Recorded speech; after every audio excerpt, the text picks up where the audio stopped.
What's happening, everyone? I'm delighted to welcome Adam McCullough onto the channel following that display at the we're gonna give you the King Power, mate. Where are you? All right? I can see. Sorry, are you too low for me to? I was even all right ridicule? until my friend started rubbing it in, but you know. What, you didn't like the shy effects? No. Mate, how bad was that? Are you okay? Oh man. Is it one of those? Do you need a bit of friendly? Bring it in. Let's have a Do you need a bit of friendly love? Lovely. Sometimes you need that, I think. Sometimes you do need that. Oh, Just like there's a line, and don't get me wrong, I'm relishing the current tribulations for Manchester United, but I don't like to see my mates suffering like this, and that was suffering. There's someone who's clearly enjoying it though. Look at that. We're going to be talking. We're going to be talking to Lawrence McKenna imminently about the Liverpool result. I'll keep it short and sweet. But it was Ad, horrible. where did it go wrong? It was we started off well. We get a great goal through Mason Greenwood, and then we just lose our heads. And I felt like every time we scored a goal, our basics went. Look at the first goal. Great goal from Yuri Tillemans. Superb finish. Like, you know, he definitely meant it. If you look at his eyes throughout the goal, he was shooting. I've scored goals like that.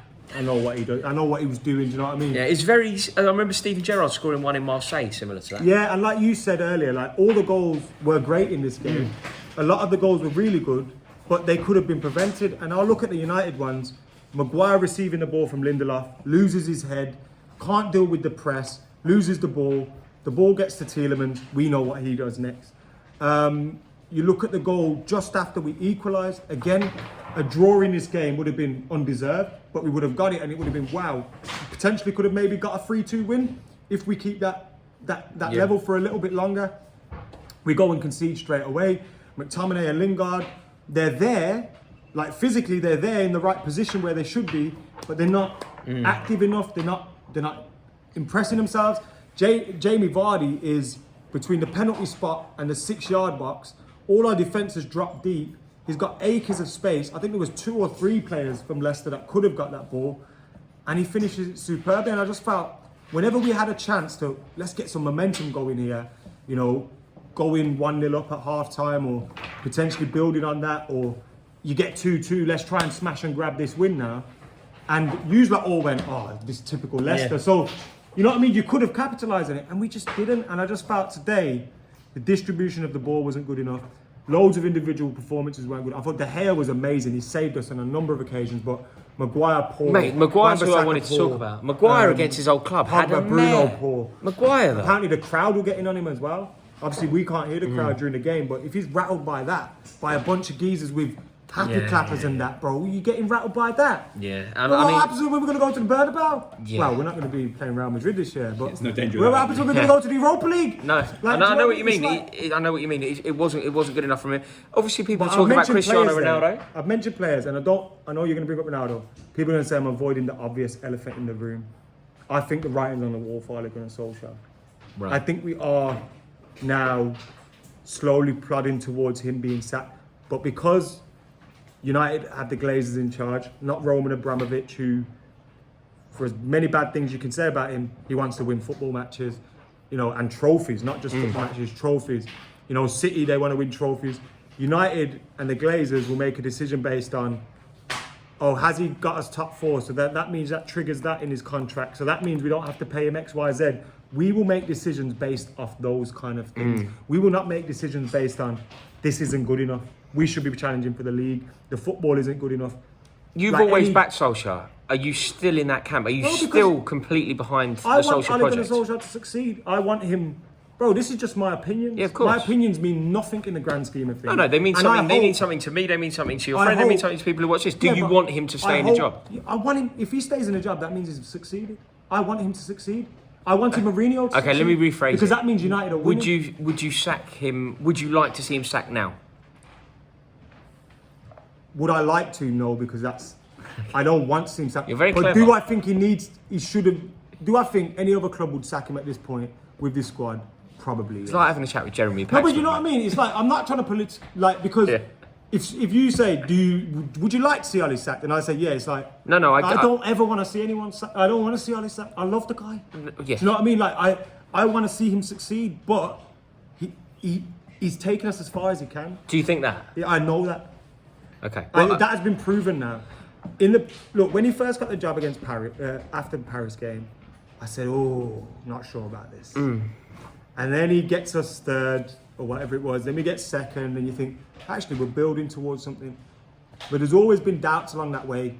Is he the man to deliver upon that title? Is he the man to turn title challenges into title wins? Because you have to be special managers to be able to do that.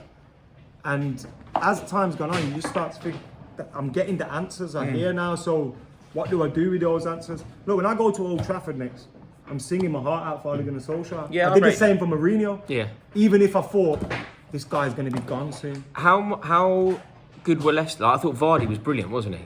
But how good? We allowed them to play themselves into that game. Because like you say, I think this Leicester team are better than their recent results. But I also think this was a Leicester team that we could have found a little bit of, flakiness, a little bit of an opportunity was there. Especially after you go 1-0 up. And we allowed them back into the game. We allowed them to build that momentum. Jamie Vardy, when you can smell blood. Yeah. He's on it, do you know what I mean? And he was on it today. I thought Patson Daka, I know his goal was an easy finish, but when he come on, he was causing problems. Yuri Tielemans, what a goal. Excellent. Starts for us every week. Yeah, no doubt. They've got some fantastic players, some fantastic recruitment, and they've got a good coach. And like I said last week, it feels like at the moment, if you're a good coach, you get with something. a half-decent You get team, something against you'll United. get something. Yeah. Look, mate, thank you so much for coming on. And mate, it's never. Is it? Well, now he's a happier man. I'm about to be joined by the Mr. Lawrence McKenna, who watched his team. Like this is the antithesis of what Adam McCullough's been through today. I'm dressed as Danny Dyer today. You were just great. Liverpool are amazing. Mohamed Salah's the best player in the world currently. He is, yeah. Based on form, probably based on long-term form as well. I think he's fantastic. I think there are other people up there. Good shout. But because of the results that his team get, because of what seemingly is his effort, I think that puts him up there. And then, to go on top of that, Watford were terrible. Watford were terrible, but Liverpool. It was light training. But it was very easy. But when a new manager comes into any club, there's always a bit of jeopardy around that. You don't really want to play them. No. You don't you don't want to play Newcastle now. No, I get that. And you went there. Firmino got a hat-trick, didn't he? Yeah, there's no new manager, but there's just a feeling around the club. Yeah. There Spurs don't want it. Tottenham do not want that. No, but Liverpool were really impressive, and I think they've nullified a few teams now in a row. I know it's frustrating, but when you look at what squad Liverpool have put together, it's hard to see where the upgrades would come. Yes. So I know the lack of transfers is frustrating, but they've given Keita a chance in this team. Milner starting in midfield today. Fabinho wasn't in the side. Alisson wasn't in the team. Two guys that I would have gone, that's the spine. It's really worrying for everyone else, I think. I think the longer that this unbeaten run goes on for Liverpool as well, the longer it's likely to go on. It becomes the feeling all becomes very the belief turns up again. Did you hear Klopp? Did you hear what Klopp was talking? Klopp said something. No, Klopp said something brilliant. I think he was talking about Salah, and he was asked, "Is he the best player in the world?" And Klopp's response was like, "Who's better than him? Tell me who's better than him." It's impossible to say anything right now. That goal was truly incredible. I think today we've witnessed some amazing goals. Mason Greenwood's goal, the opening goal. Vardy, man, the way he opened his body up. The way he opened his body up and went across him. But the Salah goal was very special because the way he shifted his feet. It was a more sustained period of, it wasn't just like one strike. It was a sustained period of play. And he was great throughout the game.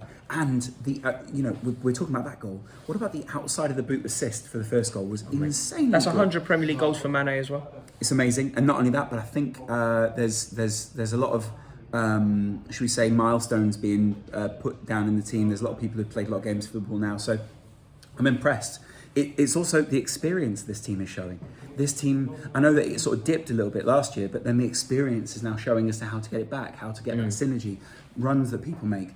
And by the way, Trent Alexander-Arnold deserves a massive shout today. He was fantastic.